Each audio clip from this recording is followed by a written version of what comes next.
తాకట్లో ఉన్న బంగారాన్ని విడిపించి ఆ రోజున మార్కెట్ ధర కట్టి మిగిలిన డబ్బును మీకు అందిస్తుంది కొమ్మూరి గోల్డ్. మీరు ఎడిటర్గా ఫస్ట్ కృష్ణవంశీ గారి సినిమా వర్క్ చేశారు. అవును. 2 days బ్యాక్ నేను సి రామప్రసాద్ గారికి సినిమాటోగ్రఫీ ఆయన ఇంటర్వ్యూ చేశాను. రైట్. కృష్ణవంశీ పని విషయానికి వస్తే రాక్షసుడు, మనిషి కాదు, భోజనం కూడా తినేవాడు, పని చేస్తా చచ్చిపోరా ఎవరు అడుగుతారు, ఇలా మాట్లాడే మనిషి అని చెప్పాను అనమాట. మీరు కృష్ణవంశీ గారితో వర్క్ చేసేటప్పుడు మీకు ఎలాంటి ఎక్స్పీరియన్స్ ఎదురైంది? నాకు అంటే అది it was one of the best experience నాకు. ఎందుకంటే నేను ఐ వాజ్ వెరీ యంగ్. నేను వచ్చినప్పుడు 18 years సంథింగ్ అప్పుడే పరిచయం అయ్యాను. సో మనకి ఇండస్ట్రీలో వర్క్ ఎలా ఉంటుంది అంటే ఫస్ట్ హ్యాండ్ ఎడిటర్గా ఎలా ఉంటుందో మనకి ఇవన్నీ తెలియదు. సో ఆయన స్టార్ట్ అవడమే ఆయన వర్క్ ప్యాటర్న్కి అలవాటు అయిపోయాను నేను. ఓకే, ఇంతే ఇలా చేయాల్సి వస్తుంది, ఏదైనా హార్డ్ వర్క్ లేకపోతే పైకి రారని ఒక మైండ్లో ఉంటుంది.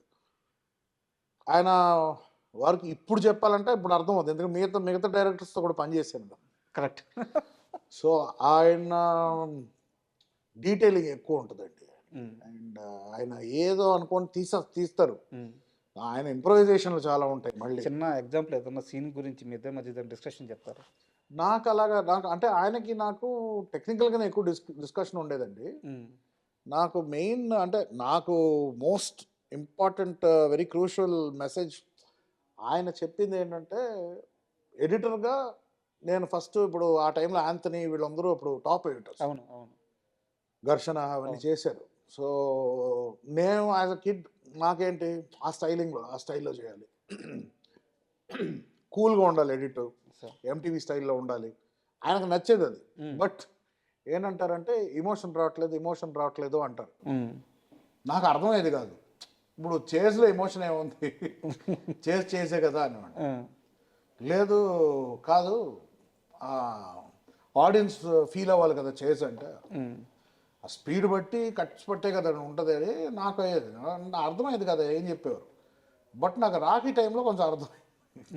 ఆయన కరెక్ట్గా అంటే ఆయన హడావిడిలో ఆయనకు అర్థమైనట్టుగా ఆయన చెప్పేవారు, నాకు అర్థమయ్యేది కాదు. ఒక ఎక్స్పీరియన్స్ వచ్చింది, నాకు కోపం వచ్చేసేది. బట్ ఎక్కడ చెప్పుకుంటాం, ఫ్రెండ్కి చెప్పుకున్నాను. ఎమోషన్ అంటారు ఏంటి, చేజ్లో ఎమోషన్ ఏముంటుంది, నాకు అర్థం అవ్వట్లేదు అంటే, ఓ పక్కన నాకు అర్థమవుతాయేమో, లేకపోతే ఆయనకు అర్థమవుతుంది నేను అనుకోవడానికి సీన్ లేదు. ఎందుకంటే ఆయన కృష్ణవంశీ అంటే నాకు అంత సీన్ లేదేమో, ఈ సినిమా తర్వాత నన్ను వెళ్ళిపోమంటారని ఫ్రస్ట్రేషన్ ఉండేది. ఇంత దూరం వచ్చి ఈ సినిమా చేసి ఇప్పుడు నాకు ఆయన కావాల్సింది ఇవ్వలేకపోతున్నానే అని బాధపడిపోయాడు. రాఖీ తర్వాత చేస్తున్నప్పుడు అప్పుడు కూడా ఇదే, ఏదైనా ఉంటే ఇది తీసేసి, ఇది ఎక్కువ, ఇంకా కావాలంటే అయ్యో ఎంతసేపు అండి సినిమా చూస్తారు, బోర్ కొట్టదా ఇదని అంటే కాదు అనేవారు.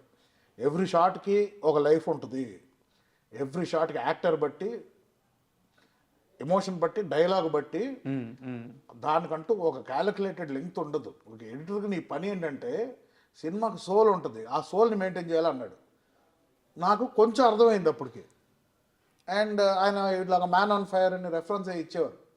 నేను ఇప్పటికీ ఆ man on fire Tony Scott ఎలా క్రియేట్ చేసాడు ఎఫెక్ట్, దాంట్లో పడిపోయి అది క్రియేట్ చేశాను. కానీ చేశాను కదా, ఇదే కదా కావాలి మీకంటే, ఆయన ఇది రావట్లేదు, ఇది తీసే అన్నారు.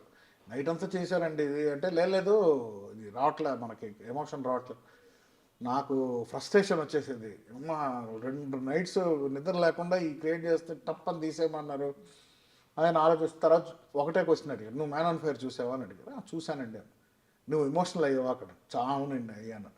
ఎందుకు అంటే, ఎందుకంటే దాంట్లో పలానా సస్టెనెన్స్ ఉంది షార్ట్కి, నువ్వు ఓన్లీ స్టైల్ అడాప్ట్ చేస్తున్నావు కానీ నువ్వు ఎమోషన్ వైపు ఆ డైరెక్టర్ కన్వే చేసిన ఎమోషన్ నువ్వు పట్టుకోలేకపోతున్నావు అన్నారు. అప్పుడు నేను ఏం చేశానంటే మొత్తం మ్యాన్ ఆన్ ఫైర్ సినిమాని DVD రిప్ చేసి ఎడిట్స్ చేసుకొని ఎన్ని ఫ్రేమ్స్ ఉంది షార్ట్ అని చూడడం స్టార్ట్ చేసి ప్రాక్టికల్గా చూస్తే షార్ట్స్ చాలా పెద్ద షార్ట్స్ ఉన్నాయి దాంట్లో, మధ్యలో ఎఫెక్ట్స్ రియలైజ్ ఓకే మనం తప్పు చేస్తున్నామని మెకానికల్గానే వెళ్తుంటే నేను, సరే ఇంత కొంచెం ఇద్దాం, ఇంకొంచెం పెంచుదాం, ఈయనకి నచ్చుతుంది కాబట్టి. ఈ ట్రావెల్లో అయింది చరాకి. దాంతో చందమామకి అప్పుడు కొంచెం బుర్ర పనిచేయడం స్టార్ట్ చేసింది. సరే ఈయన ఏం కావాలనుకోండి, ఎందుకంటే అది కొంచెం చందమామ అనేది ఎక్కువ స్టైల్ ఇవంతా లేదు, వెరీ రూట్ లెవెల్ మంచి ఫ్యామిలీ లవ్ ఎమోషన్స్ దీంట్లో వెళ్ళే సినిమా కాబట్టి. అప్పుడు ఒక మాట అన్నారు, నువ్వు ఎడిటర్గా ఒక ఆడియన్స్ నువ్వు సినిమా చూస్తున్నప్పుడు నువ్వు ఒక చోట్ల నవ్వుకుంటావు, లేకపోతే ఒక చోట్ల ఆలోచిస్తావు, ఒక చోట్ల ఒకళ్ళు మాట్లాడితే యూ స్టార్ట్ థింకింగ్. నువ్వు ఎక్స్పీరియన్స్ చేయాలి అది. యాక్టర్స్ ఏం చేస్తున్నారు అంత లెంగ్త్, దానికి ఒక లైఫ్ లెంగ్త్ ఉంటుంది, అది నువ్వు చూడాలి, ఆ ఎమోషన్ పట్టుకోవాలి. అదే ఆ ఎమోషన్. ఓకే, నాకు అప్పుడు అర్థమైంది, ఓకే ఓకే ఓకే దీన్ని మనం ఎడిటర్ లాగా చూడకూడదు, దీన్ని ఆడియన్స్ లా చూద్దాం సినిమాని. అప్పుడు చందమామకు స్టార్ట్, ఒక సీన్ నాకు ఇవ్వండి మనం చేస్తానని చెప్పి ఒక సీన్ నేను చేశాను. ఒక సీరియస్ క్వశ్చన్ ఉంది, చెప్పండి. అయితే మీరు కరెక్ట్గా సమాధానం చెప్పాలి, స్కిప్ చేయకూడదు. నేను ఎప్పుడు ఏది స్కిప్ చేయలేదు. 2015లో మీ లైఫ్లో ఏం జరిగింది, ఆ. ఏం జరిగిన తర్వాత మీరు మనిషిగా ఇంకా చాలా మెచ్యూర్గా చాలా మారారట? నాకు పానిక్ అటాక్ వచ్చిందండి ఫస్ట్ టైం. అంటే ఎందువల్ల? పానిక్ అటాక్ అంటే అది ఎలా చెప్తాను నేను, అది ఇప్పుడు అది మళ్ళీ అది ట్రిగర్ అవుతుంది నా ఫీల్. అది it was very silly. Okay. అప్పుడు ఏదో ఒక టైగర్ అటాక్ అది జరిగింది, అది చూసి కొంచెం ఎఫెక్ట్ అయ్యాను నేను. దాని తర్వాత దాన్ని వేరే ఫొటోస్ రిలీజ్ చేశారు. మా ఫ్రెండ్స్ ఇంట్లో కూర్చొని ఆ ఫొటోస్ చూస్తూ కూర్చున్నా. టైగర్ అటాక్ వేరే వాళ్ళ మీద జరిగిన విజువల్ చూశారు మీరు? చూసా. ఓకే. ఆ టైంకి చూస్తూ చూస్తూ చూస్తూ డీప్గా వెళ్ళిపోయి దాంట్లోకి సడన్గా హైపర్ వెంటిలేషన్ వచ్చింది నాకు. అది ఎందుకు వచ్చింది తెలీదు. ఆ టైంకి నీళ్లు తాగేసాను, సెట్ అయిపోయింది. మళ్ళీ నెక్స్ట్ రోజు ఫ్లైట్ ఎక్కినప్పుడు ఎందుకో అది గుర్తుకొచ్చింది. మళ్ళీ గుర్తుకొచ్చి 1 hour నాకు panic attack, anxiety. I didn't know what it was.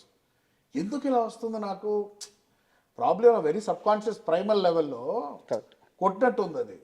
ఎందుకు వచ్చిందిరా బాబు నేను డాక్టర్స్ని అడిగితే it is this hyper ventilation, medicines వేసుకో. నాకు అప్పుడు అర్థమైంది, ఈ మెడిసిన్స్ స్టార్ట్ చేస్తే ఎంతోమంది అప్పుడు చెప్పారు ఇప్పుడు యాంటీ డిప్రెసెంట్స్ లాంటిది, యాంగ్జైటీ మెడికేషను, ఒకవేళ ఈ స్టార్ట్ చేస్తే it will be an endless process. Correct. First tablet తీసుకొని పడేసా. కానీ కొన్ని రోజుల తర్వాత కుదరలేదండి నా వల్ల ఒంటరి కార్లో ట్రావెల్ అవ్వలేకపోతుండే. ఏంటంటే ఆ టైంలో ఆ ఫీలింగ్ ఎస్కేప్ అవడానికి ఎయిర్పోర్ట్ నుంచి దిగాక కార్ నేను తోలే, అదే ఫీలింగ్లో చాలాసేపు ఒక కెఫేకి వెళ్ళి ఒక ఛాయ్ వేద్దాం, కొంతసేపు రిలాక్స్ అవుదాం. ఆ టైంకి ఇంకా ఫీలింగ్, కెఫే ఛాయ్ వేసాక మళ్ళీ అలాగే ఫీలింగ్ వచ్చింది. తర్వాత మా ఫ్రెండ్ వాళ్ళ వైఫ్ ఒకళ్ళు సైకాలజిస్ట్ ఉంటే ఫోన్ చేస్తే, ఏం లేదు జస్ట్ డీప్ బ్రీత్ తీసుకో, రిలాక్స్ అవ్వు అంటే కొంచెం బెటర్ అయ్యా. దాంతో కొంతమందిని కలిసా, ఫ్రెండ్స్ని కలిసాక ఐ వాస్ బెటర్. మళ్ళీ నెక్స్ట్ రోజు నుంచి స్టార్ట్ అయింది అదే feeling. I don't know what to do. So దాని తర్వాత డాక్టర్ అప్పుడు సరే ఓకే ఇది ఎక్కువ అవుతుంది, సరే ఒక యాంగ్జైటీ లాంటిది ఇచ్చారు, ఎప్పుడు నా ఫీలింగ్ వస్తే ఇది వేసుకో. సో అది రోజుకు 3 సార్లు వేసుకున్నానండి. అది 3 సార్లు వేసుకుంటే ఫస్ట్ టైం వేసుకుంటే లైట్ మత్తుగా అనిపించింది అండ్ నిద్ర వచ్చేస్తుంది. సో సగం నా డైలీ రెగ్యులర్ లైఫ్లో చేసే పనులు నేను చేయలేకపోతున్నాను, ఒంటరి కార్లో ట్రావెల్ అవ్వలేకపోతున్నాను. కొంచెం సేపు ఒంటరిగా ఉంటే ఎక్కడన్నా రూమ్లో యాంగ్జైటీ వచ్చేయడం, టీవీలో ఏదైనా కొంచెం అలా టెన్షన్ చూస్తే యాంగ్జైటీ వచ్చేస్తుంది. చిన్న చిన్న ట్రిగర్స్ మెంటలీ ఎందుకు సఫర్ అవుతున్నాను నాకు తెలియదు. సో అదేంటంటే సర్వైవల్ ఇన్స్టింక్ట్ అంటారు. ఓకే. ఫ్లైట్ ఆర్ ఫైట్ మోడ్లో వెళ్తుంది బ్రెయిన్. ఒకసారి షాక్ అయిందంటే అది కాన్స్టెంట్గా వాన్ చేస్తుంటుంది బ్రెయిన్, ఎక్కడెళ్ళినా డేంజర్ ఉంది. సో ఎవ్రీథింగ్ సెటిల్ అయింది. దాని నుంచి అందులోంచి నేను ఎంతమంది సైకాలజిస్ట్ దగ్గరికి వెళ్ళినా వాళ్ళు చెప్పే అడ్వైస్ నాకు ఎక్కల, అంటే నాకు సెట్ అవ్వాల, ఎంత వాడుతున్నా వర్కౌట్ అవ్వాల. ఏమనంటే లాస్ట్కు ఇది మెడిసిన్ వేసుకోమంటారు, అన్నిటికీ మళ్ళీ కెమికల్గా వస్తుంది. ఎలా బయటపడ్డారు మరి? అది చాలా ప్రాసెస్ అండి. అది ఎలా చెప్పా I can't scientifically explain. But ఒకటే ఏంటంటే నేను రియలైజ్ ఏంటంటే ఒక పాయింట్ వరకు లైఫ్లో I was really free, happy, alone, I could travel, I do anything. అసలు ఇలాంటి ప్యానిక్ అనేది లేదు మనకి. యాంగ్జైటీస్ వచ్చేది ఏదైనా సినిమా ఓపెనింగ్, అది కామన్ అందరికి, అది వస్తుంది, అది ఓకే కొంతసేపు ఉంటుంది వెళ్ళిపోద్ది. సో ఇది ఇంటూ 10, 100, 200 అయిందండి అప్పుడు. అంటే దాని తర్వాత తగ్గింది, మెల్లి తగ్గింది. దాంతో నేను ఏం చేస్తున్నానంటే ఓకే ఈ ట్రిగర్స్ అవాయిడ్ చేయాలి. ఏంటంటే ఒక పాయింట్ ఆఫ్ లైఫ్ వరకు మనం బాగున్నాం, దాని తర్వాత ఏదో ట్రిగర్ అయింది బాడీలో, ఆర్ డీప్ ఇన్ని రోజులు నా డ్రామాలని పెట్టుకొని అది బయటికి రావడం జరిగిందేమో, ఓపెన్ అయిపోయిందేమో మనకు తెలియదు.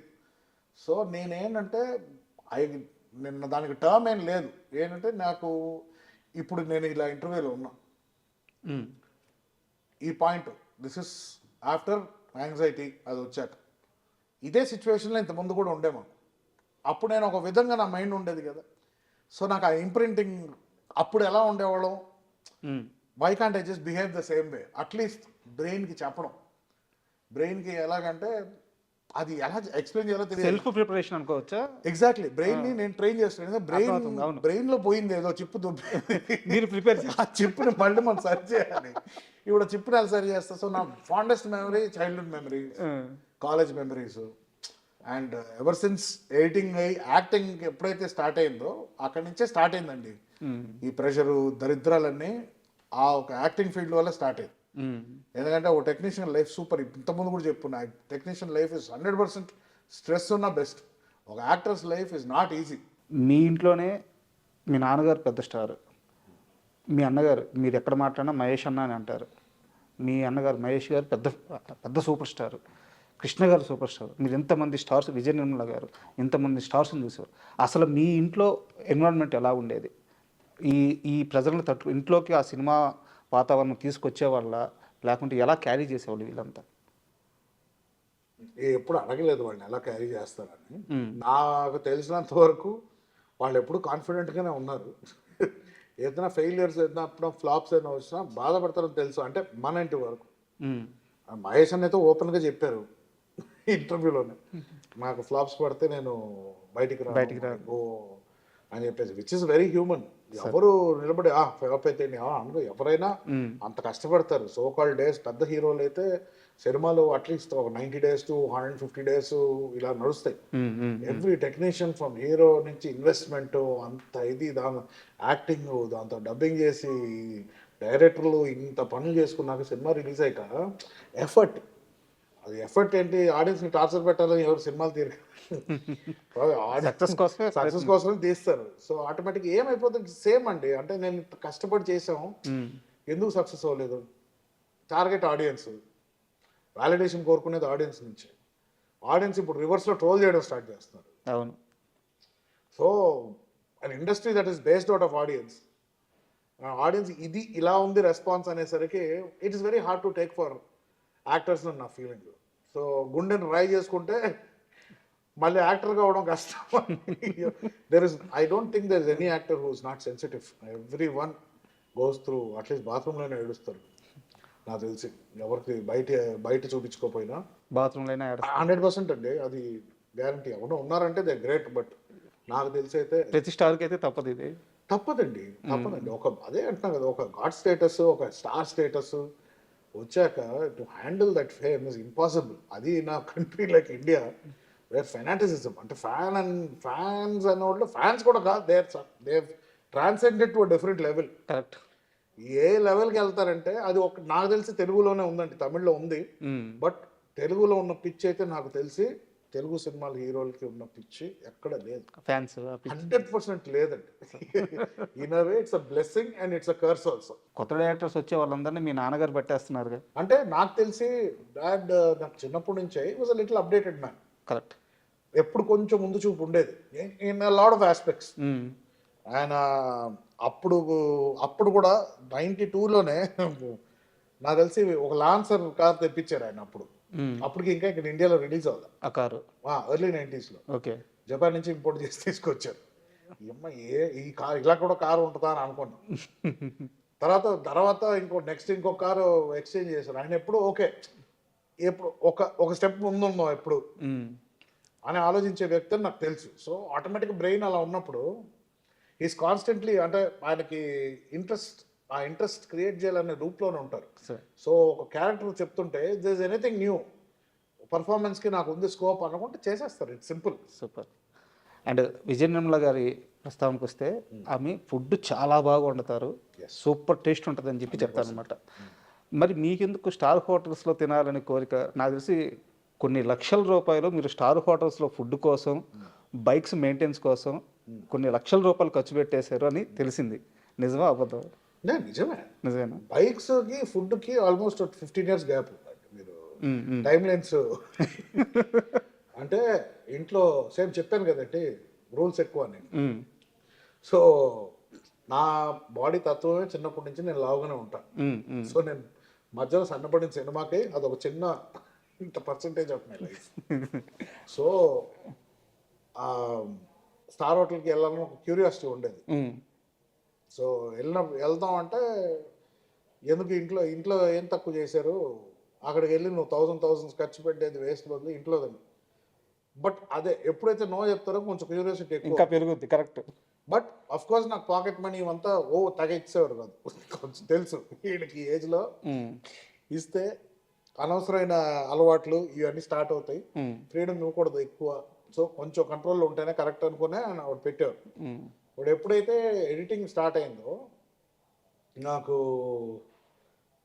పేమెంట్ సక్సెస్ఫుల్ ఎడిటర్ అయిపోయాం. ప్రోమోస్, అది కూడా ప్రోమోస్ అంటే మనకి డైలీ పేమెంట్స్ ఉంటాయి. సరే, సారీ టు ఇంటరప్ట్ యూ. అది ఇది వేరే ఇంటర్వ్యూలో కూడా విన్నాను, 1000కి పైగా ప్రోమోలు చేశాను అని చెప్పి అన్నారు. నాకు ఆ ప్రోమోలు అంటే అర్థం కాలేదు, అది అడగదాం. ప్రోమోస్ అంటే ట్రైలర్స్ అండి, ట్రైలర్స్, సినిమా ట్రైలర్స్. ఈ పైన అంటే మేబీ ఒక ఫిగర్ ఆఫ్ స్పీచ్ ప్రాబ్లీ ఒక 400-500 చేసి ఉంటాను. ఓకే. అంటే నేను ఒక్కడే కూర్చుంటే మా టీం ఉండేది, అంటే మాకు అసిస్టెంట్స్ ఉండేవారు. ఓకే. వాళ్ళు చేసి నేను చూసేది ఇలా ట్రైలర్ లెక్క లేదు, చాలా చేసాం, నాకే లెక్కలేదు, కొన్ని సినిమాల పేర్లు కూడా గుర్తులేవు. Sir please continue. ఆటోమేటిక్గా ఫ్రీడమ్ వచ్చేటప్పటికి ఒక ఫీలింగ్ ఉంటుంది. 5 స్టార్ హోటల్ కూర్చొని తింటే చాలా లెవెల్ బాగుంటుంది, అంటే అక్కడ ఏమేం చేస్తుంది. దాంతో రియలైజ్ అయింది ఏమంటే అక్కడ పెట్టే బిర్యానీ చాలా చండాలంగా ఉంటుంది, ఇంట్లో నాన్న చేసిన బిర్యానీ రిలీజ్ అవుతాం. కానీ ఎడిటింగ్ చేసే టైంలో లేట్ నైట్స్ చేసేవాడిని. సో లేట్ నైట్స్ ఆకలి వేస్తే టక్ మన వెళ్ళిపోయేవాడిని. అప్పుడు డబ్బులు ఉండేది, అంటే ఏజ్ అండి, అదే ఏజ్లో రావాల్సిన సంపాదన ఆ ఏజ్లో రావాలి. నాకేమో చాలా ఎర్లీగా వచ్చింది. సో ఆ టైంలో ఏముంటుంది, కార్కి సిస్టమ్ వేయించుకోవాలి, పెద్ద స్పీకర్లు వేయించుకోవాలి, అందరు ఫ్రెండ్స్ అందరూ వేయించుకునేవారు, ఇంట్లో డబ్బులు ఇచ్చారు, మనకు ఉండేది కాదు. అది అడిగితే ఎందుకు కార్లో సిస్టమ్ ఎందుకు, కార్లో ఇస్తారు కదా డిఫాల్ట్ స్పీకర్, చాలా మ్యూజిక్ వినడానికి పెద్ద స్పీకర్లు ఎందుకు అని అనేవారు. సో ఉంటుంది, నేను అది ఎక్స్ప్లోడ్ అని ఇవని ఏదో యాంప్లిఫైర్ ఉంటాయి కదా, సో ఈ డబ్బులన్నీ దాంట్లో. బట్ నేను ఈ రోజుకి చెప్తా, నేను ఎప్పుడు రిగ్రెట్ అవ్వలేదు. ఎందుకంటే ఈరోజు నేను కొంచెం ఆలోచిస్తా ఖర్చు పెట్టడానికి, అప్పుడు ఆలోచించే వయసు కాదు. సో అన్ని ఎక్స్పీరియన్స్ చేసి చాలా ఓకే. స్టార్ హోటల్లో తిని లాస్ట్ ఇప్పుడు 5 స్టార్ హోటల్కి వెళ్దాం నేను అనండి, వెళ్తున్నాం. మీరు ఒక్క రోజులో పే చేసిన హైయెస్ట్ పే అని సార్ హోటల్లో? అంటే మాక్సిమం అంటే ఇప్పుడు 2004-5 ఉండేది. అంటే నార్మల్, అంటే బర్త్డే పార్టీ ఒకసారి ఇచ్చానండి, that will be the highest, 20,000 something. Okay. అప్పుడు ఒక 7 పీపుల్ వెళ్ళాం. ప్రాబ్లీ ఈ రోజు ఇట్ విల్ బి మోర్. అవును, 10 రెట్లు. రెగ్యులర్ గా వీకెండ్స్ వెళ్ళేవాళ్ళం తినడానికి, 4-5 వేలు అయ్యేది. బట్ ఏంటంటే మనకి అది ఎయిటింగ్ ఎవరికి లెక్క చెప్పడానికి లేదు కదా. అవునవును, వచ్చేది తినేవాళ్ళం. అంటే నేను ఒక్కడే వెళ్ళేవాడిని కాదు, నలుగురు 5 వెళ్ళేవాళ్ళం, కూర్చునేవాళ్ళం, తినేవాళ్ళం, ఎంజాయ్ చేసేవాళ్ళం, వచ్చేవాళ్ళం. ఏసీ, మంచి అట్మాస్ఫియర్, మైక్రోసాఫ్ట్ సిఇఓస్ వీళ్ళందరూ కూర్చొని ఉంటారు, మనకు ఒక పెద్ద ఫీలింగ్. వాడికి వెళ్ళి వీళ్ళతో మేము తింటా ఉంటున్నారు. సో ఒక పాయింట్ తర్వాత అక్కడ రెగ్యులర్ అయిపోయి స్టాఫ్ ఫ్రెండ్స్ అయిపోయి బుఫే వెళ్ళినా కూడా వాళ్ళు ఏం కట్టకండి సార్, బుఫేలు ఉన్నాయి, నేను ప్లేట్లు తెచ్చి పెట్టేస్తాం, కూర్చోండి మీరు చాలా తర్వాత అది. అప్పుడు ఫ్రీ కాఫీస్ ఇచ్చేవారు. సో అంటే అక్కడ అడ్డాలాగా అయిపోయింది ఒక టైంలో.